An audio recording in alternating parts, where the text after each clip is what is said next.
హైదరాబాద్ ప్రజలందరూ కూడా చాలా జాగ్రత్తగా ఉండాలి. ఎందుకంటే అక్కడ చాలా విపరీతమైన దొంగతనాలు పెరిగిపోయాయి. నిజంగా ఇప్పుడు నేను చెప్పబోయే ఈ సంఘటన గురించి మీరు వింటే గనక 100% మీ ఇంట్లో ఉన్నటువంటి ఏవైతే వస్తువులున్నాయో, మీ ఇంటి భద్రత నిజంగానే మీ చేతిలో ఉందా? లేదా? అనే ఒక డౌట్ ఏర్పడుతుందన్నమాట. అటువంటి సంఘటన జరిగింది. అది కూడా ఒక హై ప్రొఫైల్, అది కూడా చాలా పెద్ద వ్యక్తి మాట, చాలా పెద్ద వ్యక్తి. అటువంటి ఇంట్లోనే చాలా భారీ దొంగతనం అయింది. అసలు ఎలా జరిగింది? ఎక్కడ జరిగింది? ఆ వ్యక్తి ఎవరు? అనే విషయాలు పూర్తిగా చెప్తాను. Pin to pin, point to point ప్రతి విషయం చెప్తాను మీకు. ఎందుకంటే నేటి సమాజంలోని ఈ దొంగతనాలు అంటే షార్ట్ కట్‌లో డబ్బులు సంపాదించాలని చెప్పేసి చాలామంది చదువుకున్న వాళ్ళు కూడాను చాలామంది దొంగతనాలకైతే వెళ్తా ఉన్నారు. చదువు లేనోళ్ళంటే ఓకే. చదువుకున్న వాళ్ళు కూడా ఇటువంటి పనులు చేస్తా ఉన్నారు. అందుకనే దయచేసి ప్రతి ఒక్కరు కూడాను గమనించండి. నేను చెప్పే కొన్ని కీలకమైన విషయాలు ప్రతిది కూడా మీకు లాస్ట్ దాకా చూస్తే మీకు అర్థమవుతుందన్నమాట. అసలు హైదరాబాద్‌లో ఏం జరిగిందంటే ఎవరైతే బీఆర్ఎస్ ఎమ్మెల్యే, మాజీ ఎమ్మెల్యే ఉన్నారో ఆయన మాజీ స్పీకర్ కూడా బీఆర్ఎస్‌లో అప్పట్లో. సో, అటువంటి వ్యక్తి ఇంట్లోని ₹1,00,00,000 దొంగతనం జరిగింది. చూడండి ఒకసారి ₹1,00,00,000 దొంగతనం జరగడం మామూలు విషయమా? అది కూడా వీవీఐపీ ఏరియాలోని. హైదరాబాద్ ఎక్కడైతే వీవీఐపీ ఏరియా ఉందో, ఒక మాజీ స్పీకర్ అంటేనే మీకు అర్థమైపోయి ఉంటది. ఎందుకంటే చాలా హై ప్రొఫైల్. అటువంటి హై ప్రొఫైల్ ఇంట్లోని మామూలు దొంగలు వచ్చి దగ్గర దగ్గర ₹1,00,00,000 దాకా దోచుకొని వెళ్ళిపోయారంటే నిజంగాను సామాన్యమైన ప్రజలు ఎవరైతే మనలాంటి వ్యక్తులు ఉంటారో అటువంటి వ్యక్తుల యొక్క ఇళ్లలకే నిజంగానే సేఫ్టీ ఉందంటారా? చెప్పండి ఒకసారి. ఎందుకంటే అటువంటి ఏరియాలోని చాలా హై సెక్యూరిటీ ఉంటదన్నమాట. భద్రత ఎక్కువగా ఉంటది. ఒక మాజీ స్పీకర్ అంటే ప్రెజెంట్ ఉన్నటువంటి ఎవరైతే స్పీకర్ ఉన్నా గాని, ఎమ్మెల్యే గాని, మంత్రులైనా గాని, మినిస్టర్‌లైనా గాని వీళ్ళందరూ కూడా చుట్టుపక్కలే ఉంటారు కదా! పెద్ద దూరమే ఉండదు. అంటే వీవీఐపీ ఏరియా కాబట్టి అందరూ కూడా ప్రభుత్వానికి సంబంధించిన పెద్ద పెద్ద వ్యక్తులే ఉంటారు. అటువంటి ఏరియాలోని హై సెక్యూరిటీ ఉంటదన్నమాట.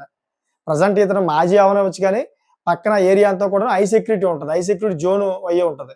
మరి అటువంటి ఏరియాలోని ఇంత పెద్ద దొంగతనం అయిందంటే సామాన్యమైన ప్రజల ఇంట్లో దొంగతనం అవ్వదంటారా? ఒకసారి ఆలోచించండి. అందుకే చెబుతానన్నమాట. హైదరాబాద్ ప్రజలందరూ కూడా చాలా జాగ్రత్తగా ఉండండి. లేని పక్షంలో ఇటువంటి దొంగతనాలు అయ్యే అవకాశం ఉందని చెప్తానన్నమాట. ఎందుకంటే రీసెంట్‌లీగా మనం చూసుకుంటే గనక ఒక మాజీ ఐపీఎస్ అధికారి భార్యనే గొంతు కోసి చంపేసి ఆ ఇంట్లో ఉన్నటువంటి ఏవైతే నగలు అదేవిధంగా డబ్బు కట్టి తీసుకొని నేపాల్‌గానికి వెళ్ళిపోయింది. అదంతా కూడా రీసెంట్‌లీగా తీవ్ర చర్చనీయాంశమైంది. అంతేకాకుండా హైదరాబాద్ కమిషనర్ గారు సిపి సజ్జనార్ గారు కూడా చాలా సీరియస్‌గా తీసుకొని ఎవరైతే ఆ ముఠా ఉందో ఆ ముఠాను కూడాను ఓన్లీ 2 డేస్‌లో అయితే పట్టుకోవడం జరిగింది. 2 డేస్‌లో మొత్తం భారతదేశం అంతా కూడా జల్లెడ పట్టి ఎక్కడ కూడా అంటే నేపాల్ పారిపోకుండా మొత్తం లాక్ చేసి వాళ్ళు పట్టుకొని తీసుకొచ్చి పెట్టాడు. చాలా గ్రేట్ ఆ విషయం. కానీ ఇటువంటి దొంగతనాలు జరుగుతూ ఉన్నాయంటే మన ఇంట్లో మనమే వాళ్ళకి లీకులు ఇస్తా ఉన్నామన్నమాట. ఇప్పుడు ఎవరైతే బీఆర్ఎస్ మాజీ స్పీకర్ ఉన్నారో ఆయన కూడా ఆ ఇంటి భద్రతని నాకు తెలిసినప్పటికైతే అంత పటిష్టంగా లేదేమో. అందుకే దొంగలు వెళ్ళిపోయారేమో నాకు తెలిసినట్టుగా. ఫస్ట్ ఆఫ్ ఆల్ మనం ఏంటంటే మన ఇంటి పరిసర ప్రాంతాలు ఏవైతే ఉన్నాయో మన ఇల్లుని భద్రంగా ఉంచుకోవాలి. దొంగల నుంచి ఏ విధంగా మనం బయటపడనే విధంగా అయితే ఫస్ట్ ఆలోచించాలి.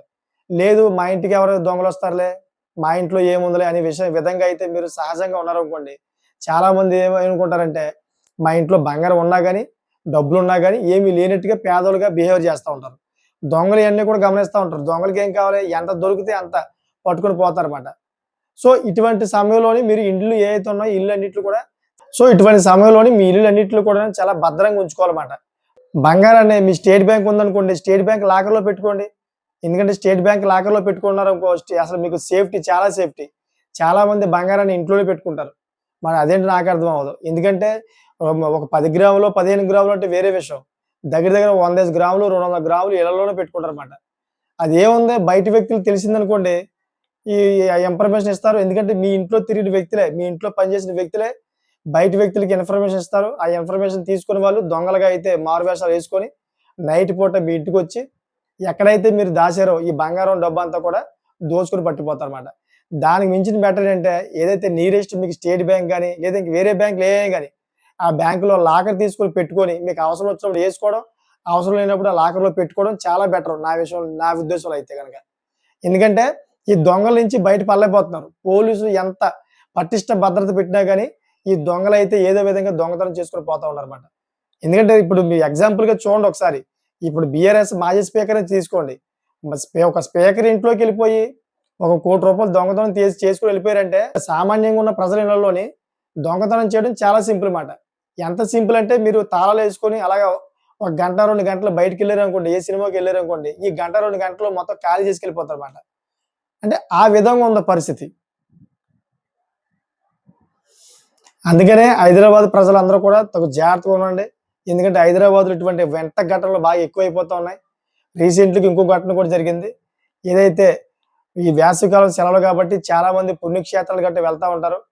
పాపం వాళ్ళు ఇళ్ళకి తాళాలు వేసుకొని పుణ్యక్షేత్రాలకు వెళ్లారన్నమాట. పుణ్యక్షేత్రాలకు దగ్గరగా ఒక వారం రోజులు ట్రిప్ వేశారు. మొత్తం అంతా తిరిగి చక్కగా జాయ్‌ఫుల్‌గా అయితే అన్ని మందిరాలు కూడాను దర్శించుకొని వచ్చారు. ఇంటికొచ్చేటప్పటికి మొత్తం ఇల్లంతా ఖాళీ అయిపోయింది. చిందరబందరగా పడిపోయి ఉంది. మొత్తం ఏదైతే బీరువా ఉంటుందో బీరువా అంతా కూడా కింద పడిపోయి బట్టలన్నీ చిందరబిందరగా పడిపోవడం, మొత్తం అన్నీ బుక్స్, గిక్స్ అన్నీ కూడా ఎక్కడ పడితే అక్కడ మొత్తం తోడేసి ఎలా పడితే అలా పడేసి వెళ్ళిపోయారన్నమాట. దొంగలు పడ్డారని చెప్పేసి ఒక నిర్ణయానికొచ్చారు. నిర్ణయానికొచ్చిన తర్వాత వీళ్ళు ఎక్కడైతే బంగారం, డబ్బులు ఇయన్నీ కూడా విలువైన వస్తువులన్నీ కూడా దాచారో, ఆ విలువైన వస్తువులు ఉన్న ప్లేస్‌కెళ్తే అక్కడ లేవు. ఇంక లేకపోయేటప్పటికి ఇంక లబోదిబోం అని చెప్పేసి అక్కడి నుంచి పోలీస్ స్టేషన్‌కెళ్ళి పోలీసులు కంప్లెయింట్ చేశారు. పోలీసులు కూడా ఎంక్వైరీ చేస్తా ఉన్నారు. ఇదంతా రికవరీ అయ్యేదానికి చాలా టైం పడుతుంది. ఎందుకంటే ఈ రోజుల్లో దొంగలు చాలా టెక్నాలజీ ఉపయోగిస్తా ఉన్నారన్నమాట. కొత్త కొత్త పద్ధతులు ఉపయోగిస్తా ఉన్నారన్నమాట. ఎందుకంటే పోలీసులు దొరక్కంటాను కొత్తగా ఆలోచిస్తా ఉన్నారు. పోలీసుల కంటే తెలివిగా ఆలోచిస్తా ఉన్నారన్నమాట.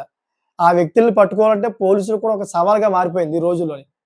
సో, అందుకనే ప్రతి ఒక్కరు కూడా తగు జాగ్రత్తగా ఉండండి. ఈ వీడియో చేయడానికి ప్రధానమైన కారణం అదే.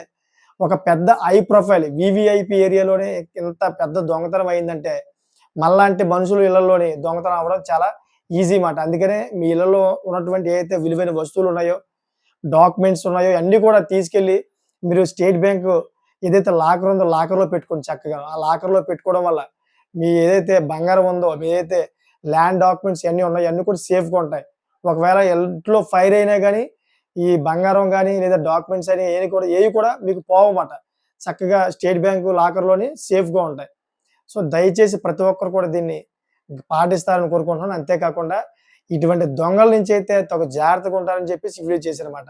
చూసారు కదా! ఈ వీడియో చేయడానికి ప్రధానమైన కారణం అదే. ఈ నేటి సమాజంలోని దొంగతనాలు బాగా పెరిగిపోయాయి. ఎందుకంటే ఇది వేసవికాలం కాబట్టి ప్రతి ఒక్కరు కూడాను ఊర్లు వెళ్తా ఉంటారు, పుణ్యక్షేత్రాలకు వెళ్తా ఉంటారు కాబట్టి ఇల్లులన్నిట్లు కూడా తాళాలు వేసుకొని వెళ్ళిపోతా ఉంటారు. లోన విలువైన వస్తువులన్నీ కూడా వదిలేసి వెళ్ళిపోతా ఉంటారు. దొంగ చేతులకైతే తాళాలు ఇచ్చినట్లే కదా! అందుకని చెప్పేసి ప్రతి ఒక్కరు కూడా తగు జాగ్రత్తగా ఉండండి.